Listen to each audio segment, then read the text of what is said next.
ನಮಸ್ಕಾರ, ನಾನು ಸಂಗಮೇಶ್ವರ ಎನ್.ಎಸ್. ಇವತ್ತು BA 5ನೇ ಸೆಮಿಸ್ಟರ್ ಪೇಪರ್ ರಿಸರ್ಚ್ ಮೆಥಡಾಲಜಿ, ವಿಷಯ merits and demerits of observation. ಅವಲೋಕನದ ಅನುಕೂಲಗಳು ಮತ್ತು ಅನಾನುಕೂಲಗಳು ಈ ವಿಷಯಕ್ಕೆ ಸಂಬಂಧಪಟ್ಟಂತೆ ಇವತ್ತು ನಾವು ಚರ್ಚೆ ಮಾಡ್ತೀವಿ. ಮೊದಲನೇದಾಗಿ ಮೆರಿಟ್ಸ್ ಆಫ್ ಅಬ್ಸರ್ವೇಷನ್, ಅವಲೋಕನದ ಅನುಕೂಲಗಳ ಬಗ್ಗೆ ನೋಡ್ತೀವಿ. Observation is simple, objective and reliable. ಅಂದರೆ ಅವಲೋಕನ ಒಂದು ಸರಳ ವಿಧಾನವಾಗಿದೆ. ಅವಲೋಕನಕಾರ ತನ್ನ ಇಂದ್ರಿಯಗಳ ಮುಖಾಂತರ ಇಲ್ಲಿ ಮಾಹಿತಿಯನ್ನು ಪಡ್ಕೊಳ್ತಾನೆ. ಇಲ್ಲಿ ಹೆಚ್ಚಿನ ಸಲಕರಣೆಗಳು ಇರೋದಿಲ್ಲ. ಹಾಗಾಗಿ ಏನು ತನ್ನ ಇಂದ್ರಿಯಗಳಿಂದ ಪ್ರಾಥಮಿಕ ಮಾಹಿತಿಯನ್ನು ಪಡ್ಕೊಂಡಿರ್ತಾನೆ, ಅದು ಸಾಕಷ್ಟು ವಸ್ತುನಿಷ್ಠ ಮಾಹಿತಿ ಆಗಿರ್ತದೆ. ಆಬ್ಜೆಕ್ಟಿವ್ ಅಂತ ಕರಿತೀವಿ. ಯಾಕೆ ವಸ್ತುನಿಷ್ಠ ಅನ್ನೋ ಶಬ್ದವನ್ನು ಬಳಕೆ ಮಾಡ್ತೀನಿ ಅಂದರೆ, ಇಲ್ಲಿ ಅವಲೋಕನಕಾರ ತಾನು ಅವಲೋಕಿಸುವಾಗ ಯಾವುದೇ ಸಂಸ್ಕೃತಿ, ತನ್ನದೇ ಸಂಸ್ಕೃತಿ ಆಗಲಿ, ತನ್ನ ಮೌಲ್ಯಗಳಾಗಲಿ, ತನ್ನ ವಿಚಾರಗಳಾಗಲಿ ಈ ಒಂದು ಅವಲೋಕನದ ಮೇಲೆ ಪ್ರಭಾವ ಬೀರೋದಿಲ್ಲ. ಈ ಎಲ್ಲವುಗಳಿಂದ ಮುಕ್ತನಾಗಿ ವಸ್ತುವಾಗಿ ಅರ್ಥ ಮಾಡಿಕೊಳ್ಳೋ ಒಂದು ಪ್ರಯತ್ನವನ್ನು ಮಾಡ್ತಾನೆ. ಹಾಗಾಗಿ the information which is obtained through observation is highly reliable. ಅಂದರೆ ಈ ಒಂದು ವಿಧಾನವನ್ನ ಉಪಯೋಗಿಸಿ ಏನು ಪ್ರಾಥಮಿಕ ಮಾಹಿತಿಯನ್ನು ಪಡ್ಕೊಂಡಿರ್ತಾನೆ, ಇದು ಅತ್ಯಂತ ನಂಬಲು ಅರ್ಹವಾದಂತಹ, ಅಂದರೆ ಡಿಪೆಂಡಬಲ್, ಇದ್ರ ಮೇಲೆ ಇದನ್ನ ನಾವು ನಂಬಬಹುದು ಅಂತಹ ಒಂದು ಮಾಹಿತಿಯನ್ನ ನಮಗೆ ಒಂದು ಅವಲೋಕನದ ಮುಖಾಂತರ ನಾವು ಪಡ್ಕೊಳ್ತೀವಿ. Information is sought by way of investigators own direct observation without asking from the respondent.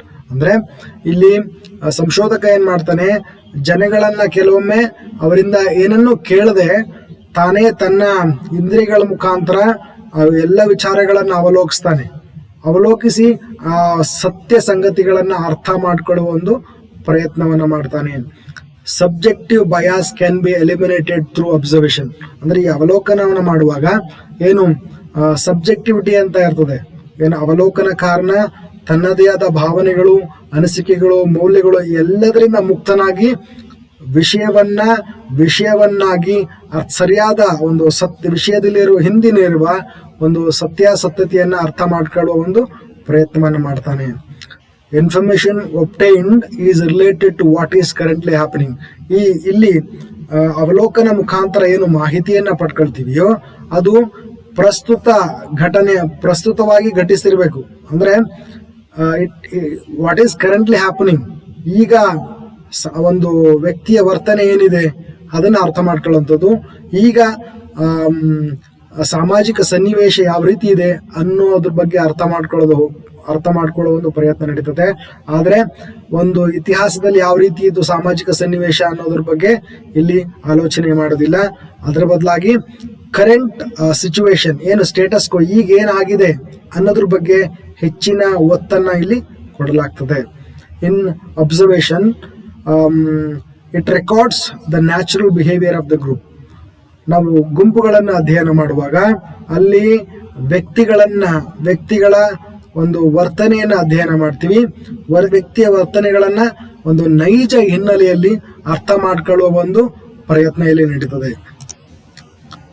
ಏನು ಈ ಮಾಹಿತಿಯನ್ನ, ಪ್ರಾಥಮಿಕ ಮಾಹಿತಿಯನ್ನ ಅವಲೋಕನದ ಮುಖಾಂತರ ಏನು ಅವಲೋಕನಕಾರ ಪಡ್ಕೊಂಡಿರ್ತಾನೆ, ಈ ಮಾಹಿತಿಯನ್ನ ಪರಿಶೀಲನೆ ಮಾಡ್ತಾನೆ.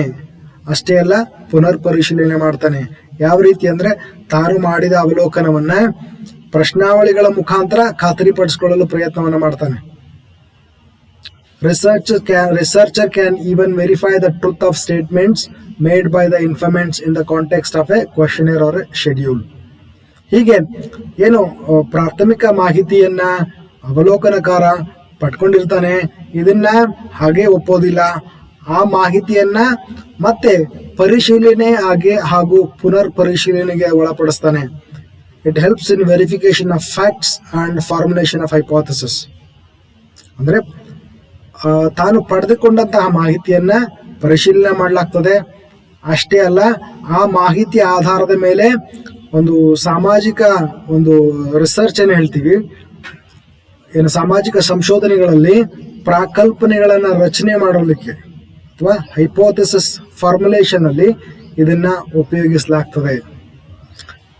It provides picture of real life situation and its cause and consequence.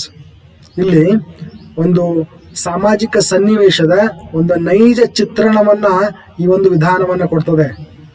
ಈ ಒಂದು ವಿಧಾನದ ಮುಖಾಂತರ ಒಂದು ಸಮಾಜದ ನೈಜ ಚಿತ್ರಣವನ್ನ ಅಷ್ಟೇ ನೋಡೋದಲ್ಲ, ಅದರ ಹಿಂದೆ ಯಾವ್ಯಾವ ಕಾರಣದಿಂದ ಸಮಾಜದಲ್ಲಿ ಕೆಲವೊಂದು ಘಟನೆಗಳು ಸನ್ನಿವೇಶಗಳು ಉಂಟಾಗ್ತದೆ, ಆ ಸನ್ನಿವೇಶದಿಂದ ಇನ್ನೊಂದು ಸನ್ನಿವೇಶದ ಮೇಲೆ ಯಾವ ರೀತಿ ಒಂದು ಪರಿಣಾಮ ಬೀರ್ತದೆ ಅನ್ನೋ ಎಲ್ಲವನ್ನ ಸಮಗ್ರವಾಗಿ ಅರ್ಥ ಮಾಡಿಕೊಳ್ಳುವ ಒಂದು ಪ್ರಯತ್ನ ಈ ಒಂದು ಅವಲೋಕನದ ಮುಖಾಂತರ ನಡೀತದೆ. ಅಷ್ಟೇ ಅಲ್ಲ, it helps in obtaining primary data, ಅಂದರೆ ಪ್ರಾಥಮಿಕ ಮಾಹಿತಿ ಅಂತ ಹೇಳ್ತೀವಿ. ಸಂಶೋಧಕ ತಾನೇ ನೇರವಾಗಿ ಯಾವುದೇ ಮಧ್ಯವರ್ತಿಗಳಿಲ್ಲದೆ ತಾನೇ ಮಾಹಿತಿಯನ್ನ ಪಡೆಯೋದನ್ನು ನಾವು ಕಲೆಕ್ಷನ್ ಆಫ್ ಪ್ರೈಮರಿ ಡೇಟಾ ಅಂತ ಹೇಳ್ತೀವಿ. ಇಲ್ಲಿ ಅವಲೋಕನಕಾರ ಪ್ರಾಥಮಿಕ ಮಾಹಿತಿಯನ್ನ ಪಡಿತಾನೆ. ಈ ಪ್ರಾಥಮಿಕ ಮಾಹಿತಿ ಸಾಮಾಜಿಕ ಸಂಶೋಧನೆಯಲ್ಲಿ ಸಾಕಷ್ಟು ಮಹತ್ವವನ್ನು ಪಡೆಯೋದನ್ನು ನಾವು ನೋಡ್ತೀವಿ. ಡಿಮೆರಿಟ್ಸ್ ಆಫ್ ಅಬ್ಸರ್ವೇಷನ್, ಅವಲೋಕನದ ಒಂದು ಅನಾನುಕೂಲಗಳು ನೋಡಿದಾಗ, not all events or situations can be observed. ಇಲ್ಲಿ ಅವಲೋಕನದಲ್ಲಿ ಪ್ರತಿಯೊಂದು ಸಮಾಜದ ಪ್ರತಿಯೊಂದು ಅಂಶಗಳನ್ನ ಅಥವಾ ಸೋಷಿಯಲ್ ಫಿನಾಮಿನಾಗಳನ್ನ ಅಧ್ಯಯನ ಮಾಡ್ಲಿಕ್ಕೆ ಆಗೋದಿಲ್ಲ. ಕೆಲವೇ ವಿಚಾರಗಳನ್ನ, ವಿಷಯಗಳನ್ನ ಅಥವಾ ಮಾನವನ ವರ್ತನೆಯನ್ನ ಕೇಂದ್ರ ಬಿಂದುವಾಗಿಟ್ಟುಕೊಂಡು ಮಾತ್ರ ಅಧ್ಯಯನ ಮಾಡಲಾಗ್ತದೆ. ಹಾಗಾಗಿ ಈ ಒಂದು ವಿಧಾನದಿಂದ ಸಮಾಜದ ಎಲ್ಲ ಪರಿಸ್ಥಿತಿಗಳನ್ನ ಒಟ್ಟೊಟ್ಟಿಗೆ ಅಧ್ಯಯನ ಮಾಡೋಕೆ ಆಗೋದಿಲ್ಲ. Observation requires more time. ಈ ಒಂದು ವಿಧಾನವನ್ನು ಉಪಯೋಗಿಸಿ ನಾವು ಅವಲೋಕನವನ್ನು ಮಾಡುವಾಗ ಸಾಕಷ್ಟು ಸಮಯ ಬೇಕಾಗ್ತದೆ. ಅಷ್ಟೇ ಅಲ್ಲ, ಇದೊಂದು ನಿಧಾನವಾದ ಒಂದು ಪ್ರಕ್ರಿಯೆ. ಒಂದು ಸಮಾಜವನ್ನ ಅಥವಾ ಒಂದು ವ್ಯಕ್ತಿಯ ವರ್ತನೆಯನ್ನ ನಾವು ಅರ್ಥ ಮಾಡ್ಕೊಳ್ಬೇಕಂದ್ರೆ ಸಾಕಷ್ಟು ಸಮಯ ಬೇಕಾಗ್ತದೆ. ಹಾಗಾಗಿ ಈ ವಿಧಾನವನ್ನ ಅನುಸರಿಸಿ ನಾವು ಸಂಶೋಧನೆಯನ್ನು ಮಾಡುವಾಗ ಹೆಚ್ಚಿನ ಸಮಯ ಈ ಒಂದು ವಿಧಾನಕ್ಕೆ ಬೇಕಾಗ್ತದೆ. It is difficult to recognises the mental process. ನೋಡಿ, ಈ ಒಂದು ವಿಧಾನಗಳಲ್ಲಿ ಕೇವಲ ವ್ಯಕ್ತಿಯ ವರ್ತನೆಗಳು, ಬಾಹ್ಯ ಅಂಶಗಳನ್ನ ಮಾತ್ರ ನಾವು ಅರ್ಥ ಮಾಡ್ಕೋಬಹುದು. ಆದರೆ ವ್ಯಕ್ತಿಯ ಮಾನಸಿಕ ಸ್ಥಿತಿಗತಿಗಳನ್ನ ಇಲ್ಲಿ ಅರ್ಥ ಮಾಡ್ಕೊಳ್ಳಿಕ್ಕೆ ಸಾಧ್ಯವಾಗುವುದಿಲ್ಲ. The problem of prejudice due to emotional involvement of observer. ಇಲ್ಲೇನಾಗ್ತದೆ, ಅವಲೋಕನಕಾರ ಕೆಲವೊಮ್ಮೆ ತಾನೇ ಭಾವನಾತ್ಮಕವಾಗಿ ಆ ಒಂದು ಸನ್ನಿವೇಶದಲ್ಲಿ ಕಳೆದು ಹೋಗ್ತಾನೆ. ಆಗ ತನ್ನ ಅವಲೋಕನದ ಮೇಲೆ ತನ್ನ ಭಾವನೆಗಳು, ವಿಚಾರಗಳು, ಮೌಲ್ಯಗಳು ಅವನ ಮೇಲೆ ಪ್ರಭಾವ ಬೀರ್ತದೆ. ಹಾಗಾಗಿ ಅವನು ಪಡೆದಂತ ಮಾಹಿತಿಯ ಮೇಲೆ ತನ್ನ ಭಾವನೆಗಳ ಪ್ರಭಾವ ಹೆಚ್ಚಾಗುವುದನ್ನು ಸಹ ನಾವು ಇಲ್ಲಿ ನೋಡ್ತೀವಿ. ನಾವೇನು ಅವಲೋಕನದ ಮುಖಾಂತರ ಮಾಹಿತಿಯನ್ನು ಸಂಗ್ರಹಿಸಿರ್ತೀವೋ, ಈ ಮಾಹಿತಿಯನ್ನು ನಾವು ಸಂಖ್ಯಾತ್ಮಕ ರೂಪದಲ್ಲಿ ವಿವರಣೆ ಮಾಡೋಕ್ಕಾಗೋದಿಲ್ಲ. ಯಾಕೆಂದ್ರೆ the information which is collected through observation is highly qualitative in nature. ಹಾಗಾಗಿ ನಾವು it cannot be quantified. Observation by itself is not adequate. Other methods should also be used to collect data. ಅಂದ್ರೆ ನಾವು ಒಂದು ಸಂಶೋಧನೆಯನ್ನು ಮಾಡುವಾಗ ಕೇವಲ ಅವಲೋಕನ ವಿಧಾನವನ್ನೇ ಉಪಯೋಗಿಸಿ ನಾವು ಸಂಶೋಧನೆಯನ್ನು ಮಾಡೋಕ್ಕಾಗೋದಿಲ್ಲ. ಅದರ ಜೊತೆಗೆ ಇನ್ನುಳಿದ ಒಂದು ವೈಜ್ಞಾನಿಕ ವಿಧಾನಗಳನ್ನು ಸಹ ನಾವು ಆಧರಿಸಿ ನಾವು ಅಧ್ಯಯನ ಮಾಡಬೇಕಾಗ್ತದೆ. It does not study the past events. ಅಂದ್ರೆ ಅವಲೋಕನಕಾರ ಒಂದು ಅವಲೋಕನವನ್ನು ಮಾಡುವಾಗ ಪ್ರಸ್ತುತ ವಿಷಯವನ್ನ ಮಾತ್ರ ಅಧ್ಯಯನ ಮಾಡ್ತಾನೆ ಹೊರತು ಅದರ ಹಿನ್ನೆಲೆ, ಅದರ ಇತಿಹಾಸವನ್ನ ಅಧ್ಯಯನ ಮಾಡೋದಿಲ್ಲ. ನಾವು ಇದನ್ನ ಸಮರೈಸ್ ಮಾಡಿದಾಗ ಏನು ಅವಲೋಕನದ ಅನುಕೂಲಗಳು ಮತ್ತು ಅನಾನುಕೂಲಗಳು ಅನ್ನೋದು ನೋಡಿದಾಗ, observation is a simple, objective and reliable. ಅಷ್ಟೇ ಅಲ್ಲ, ಇದ್ರ ಮುಖಾಂತರ ಏನು ಮಾಹಿತಿಯನ್ನ ನಾವು ಪಡ್ಕೊಂಡಿರ್ತೀವಿ, ಇದು ಅತ್ಯಂತ ಒಂದು ಅಮೂಲ್ಯವಾದಂತಹ ಮಾಹಿತಿ, ಪ್ರಾಥಮಿಕ ಮಾಹಿತಿ ಆಗಿರ್ತದೆ. ಕೇವಲ ಮಾಹಿತಿಯನ್ನ ಸಂಗ್ರಹಿಸೋದು ಅಷ್ಟೇ ಅಲ್ಲ, ಮಾಹಿತಿಯನ್ನ ಸಂಗ್ರಹಿಸಿದ ಮೇಲೆ ಅದನ್ನ ಪರಿಶೀಲನೆಯನ್ನು ಮಾಡಲಾಗ್ತದೆ. ಆ ಮಾಹಿತಿಯ ಆಧಾರದ ಮೇಲೆ ಪ್ರಕಲ್ಪನೆಗಳನ್ನು ನಾವು ರಚನೆ ಮಾಡ್ತೀವಿ.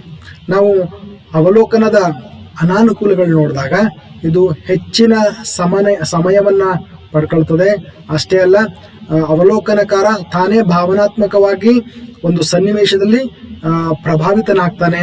ಹಾಗಾಗಿ ಅವನು ಪಡ್ಕೊಂಡಂತ ಮಾಹಿತಿಯ ಮೇಲೆ ಏನಾಗ್ತದೆ, ಅವನ ಆಲೋಚನೆಗಳ ಪ್ರಭಾವ ಇರೋದನ್ನು ನಾವು ನೋಡ್ತೀವಿ.